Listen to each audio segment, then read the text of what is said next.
Hey, how are you? Well, how are you doing? I'm doing well, thank you. I love the premiere, so I want to get started off. Susan, Sage sort of ended last season telling Homelander to buckle up. So without giving too much away, now that we're approaching the end game, what does Sage sort of want? Does she want a world ruled by Homelander, or is she playing a different game?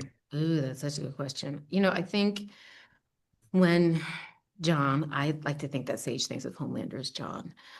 When he came to her door, she had found this nice little corner for herself in the world where she didn't really have any specific ambition. And now, with his power behind her, the world has completely opened up. And so we started at him kind of being in charge of Vought.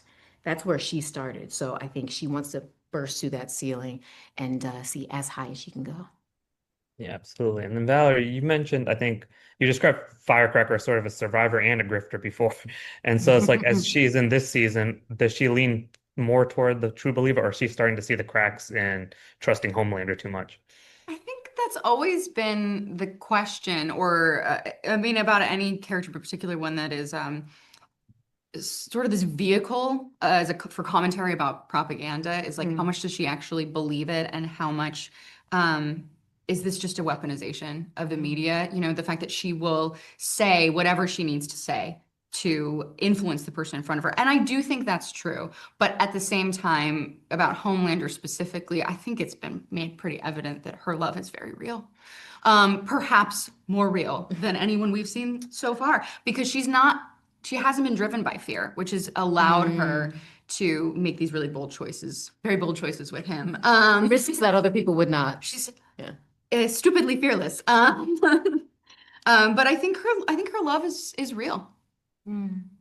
Yeah, absolutely. And then Susan, like as a with a character as smart as yours, who can foretell what's coming, when you're reading this season, I mean, obviously you know the ending, but like, without getting into spoilers, was there any way that you could have seen your character being surprised heading toward the end, or is there some sort of pivot that she?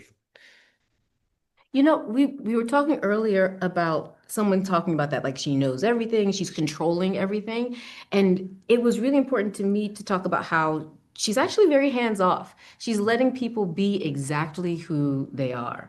And so if she moves the chess pieces on the board to allow them to follow through on that particular psyche, that's not so much her controlling everything and knowing everything. I feel like she's always gathering information to know enough to put someone in a situation where they're going to take actions that seem obvious. That's the Mm. way that I see her. So yeah, that's kind of how I see it.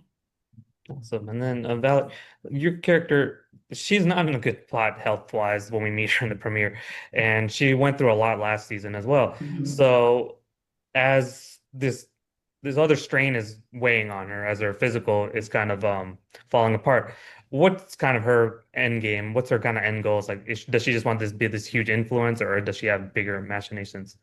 You know, I don't think she came there with an end game, because this is an opportunity that really fell into her lap. It's not something that she was pursuing, but I think she will always try to make the most of an opportunity. I think it's really interesting too that the thing that was taken out for her is her body, and that's something that she has used Mm. so much in her life, this sort of like weaponized That feminine is. objectification thing, Yeah. Yeah. and to have that taken away is very, I think, unfamiliar for her. Mhm.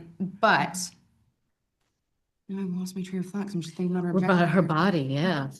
I'm thinking about Thinking that about cock. that suit. No, I'm thinking about the Wow. sweat and the Vaseline on my face. But no, I think even before she was at Vought, she was this sort of queen of her little media queendom, and having a larger platform for that. It's the same goal. It's Mm. influence, but also, she said herself in her own sick mind, she wants to make people that have been or feel disenfranchised feel seen. Yeah. Yeah.